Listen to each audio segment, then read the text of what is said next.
something was coming, but I don't know that she knew this was coming.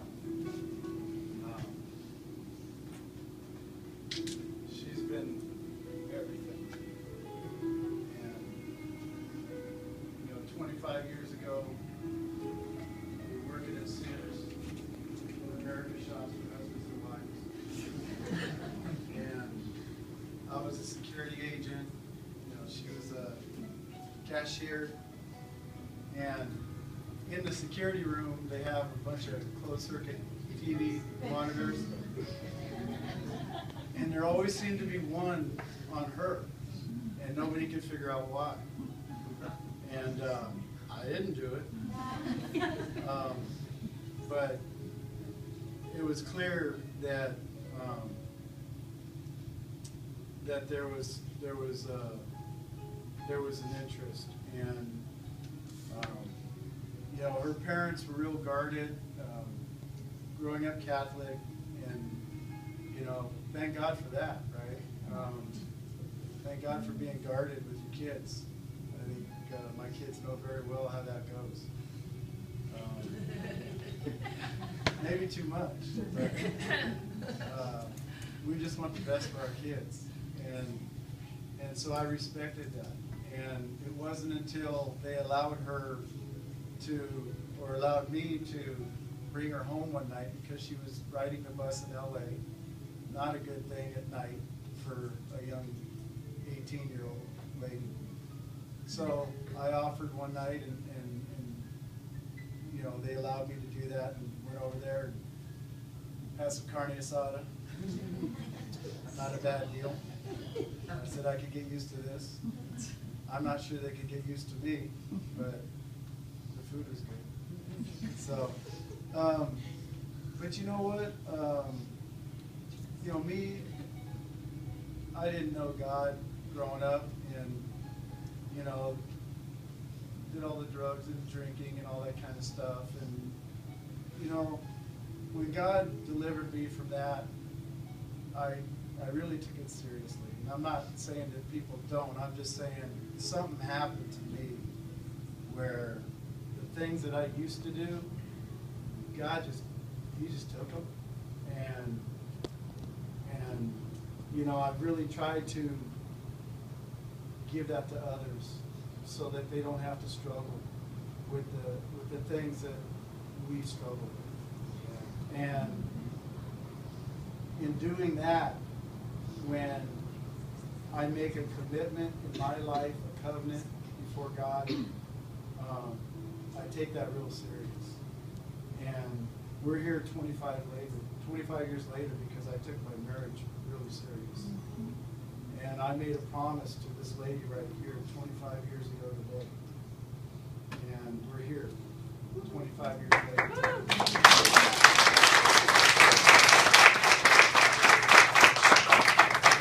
And honestly, we wouldn't rather be anywhere else, because you are our family.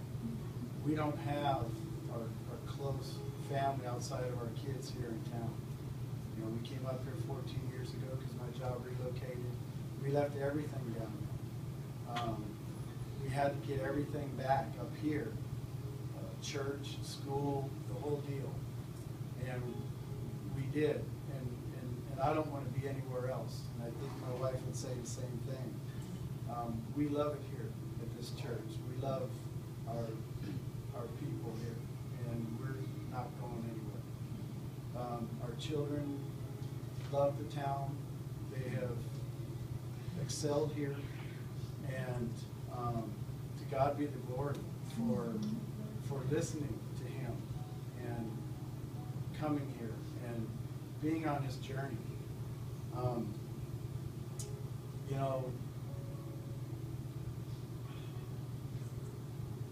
She's just something else. She almost, makes me speechless sometimes, because of what she does in our house, and how she's been the glue that's kept our family together through hard times. I mean, anybody that's been married for more than 5 minutes knows there's hard times. Can I get an amen? But you know what? We persevere, don't we? Because Christ, man, what he did for us, we need to repay him. And how do we do that? By being faithful. By being faithful to him first, and being faithful to our husbands and wives, and our children, and our jobs, and our church, the things that mean so much to us.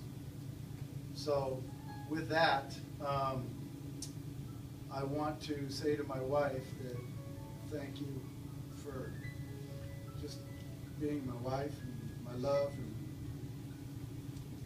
my helpmeet and everything that you've done for our family. And I want to say to you that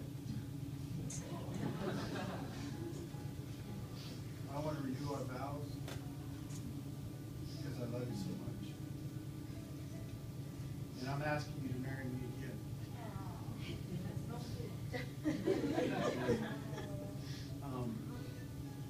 But there's a catch. We're going to do it in Israel.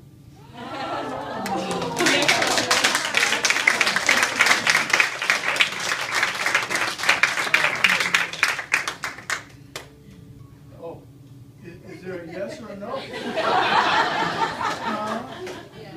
Oh, she said yes.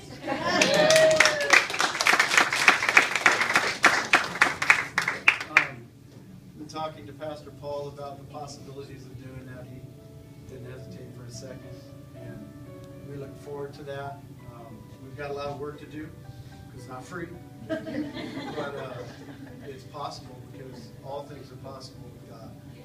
We have a very rich Father who wants to bestow his blessings on our lives. We need to have the faith to step out and allow him to do these things for us. So with that, what I'd like to do is have all the husbands go to their wives, please. All the husbands who have wives.